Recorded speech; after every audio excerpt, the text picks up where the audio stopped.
He especially enjoyed the conversations he overheard, whether they concerned the venal rascality of the river-board, the helpless idiocy of the government, or more philosophical matters, such as whether or not the stars were the same age as the earth. Sometimes Malcolm became so interested in the latter sort of conversation that he'd rest his armful of empty glasses on the table and join in, but only after having listened intently. He was known to many of the scholars and other visitors, and generously tipped, but becoming rich was never an aim of his. He took tips to be the generosity of Providence, and came to think of himself as lucky, which did him no harm in later life. If he'd been the sort of boy who acquired a nickname, he would no doubt have been known as Professor. But he wasn't that sort of boy. He was liked when noticed, but not noticed much, and that did him no harm either. Malcolm's other constituency lay just over the bridge outside the tavern, in the grey stone building set among green fields and neat orchards and kitchen gardens of the Priory of St. Rosamond. The nuns were largely self-sufficient, growing their vegetables and fruit, keeping their bees, sewing their elegant vestments they sold for keenly bargained gold. But from time to time there were errands a useful boy could run, or there was a ladder to be repaired under the supervision of Mr. Taphouse, the aged carpenter, or some fish to bring from Medley Ponds a little way down the river. La Belle Sauvage was frequently employed in the service of the good nuns. More than once Malcolm had ferried Sister Benedicta down the river to the Royal Mail Zeppelin station with a precious parcel of stoles or copes or chasubles for the Bishop of London, who seemed to wear his vestments very hard, for he got through them unusually quickly. Malcolm learned a lot on these leisurely voyages. "How do you make them parcels so neat, Sister Benedicta?" he asked one day.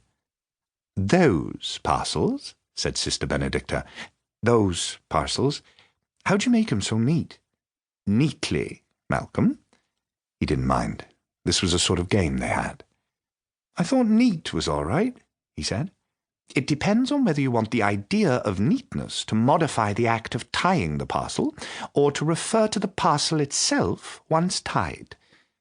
"Don't mind, really," said Malcolm. "I just want to know how you do 'em. Them. Next time I have a parcel to tie, I promise I'll show you," said Sister Benedicta. And she did.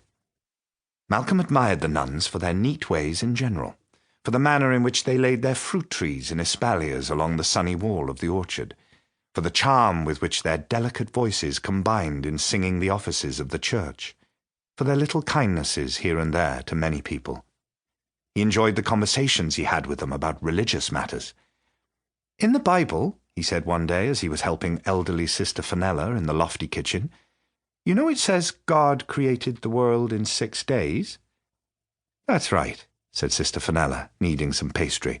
"Well, how is it that there's fossils and things that are millions of years old?" "Ah, you see, days were much longer then," said the good sister. "Have you cut up that rhubarb yet? Look, I'll be finished before you will." "Why do we use this knife for rhubarb but not the old ones? The old ones are sharper." "Because of the oxalic acid," said Sister Fenella, pressing the pastry into a baking tin. "Stainless steel is better with rhubarb. Pass me the sugar now." "Oxalic acid," said Malcolm, liking the words very much.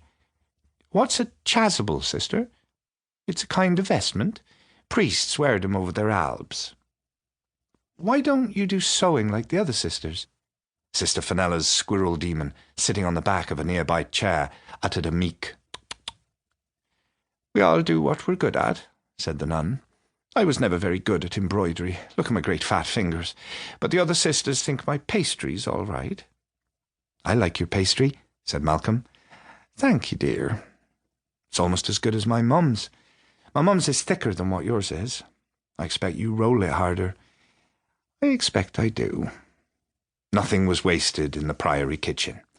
The little pieces of pastry Sister Fenella had left after trimming her rhubarb pies were formed into clumsy crosses or palm branches or fish shapes, and rolled around a few currants and sprinkled with a little sugar and baked separately. They each had a religious meaning, but Sister Fenella, my great fat fingers, wasn't very good at making them look different from one another.